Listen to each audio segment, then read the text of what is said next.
ነገር አልታደልኩም ብዬ እንዳስብ ነው ያደረገኝ ማለት ነው። እና በቃ ሁሉንም ነገር ልትሆን ያሰብኩትኝ ልጅም ብትሆን በቃ ምንም ማድረግ አልችልም። ሞክሬያለሁ፣ ጥሬያለሁ።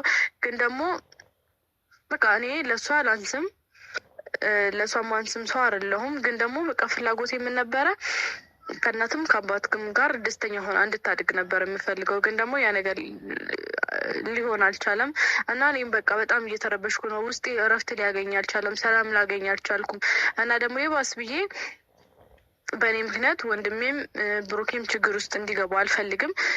ስለዚህ በቃ ወንድሜ የሆነ ማይሆን ነገር አድርጎ እሱም እስር ቤት ገብቶ ማየት አልፈልግም። ማይሆን ነገር ተፈጥሮበት ማየት አልፈልግም። ብሩኬም ቢሆን ደግሞ እሱ ላይም ደግሞ ማይሆን ነገር እንዲፈጠር አልፈልግም። በቃ ቢያንስ በውስጥ ነገሮችን ለመፍታት ሞክሬ ነበረ፣ ግን ደግሞ ሊሆን አልቻለም። ባለፈውም ነገር ለማሳመን ሞክሬ ነበር። አይታችኋል ወንድሜን ማለት በቃ ሁሉም ነገር በውስጥ እንዲያልቅ እየሞከርኩኝ ነበረ። ግን ደግሞ ያ ነገር ሊሆን አልቻለም፣ ሊሳካልኝ አልቻለም። በቃ እድል ከኔ ጋር አይደለችም ብዬ እንዳስብ ነው እያደረገኝ ያለው አሁን ላይ። እና በቃ እኔ የማይሆን ነገር ውስጥ መግባትም አልፈልግም።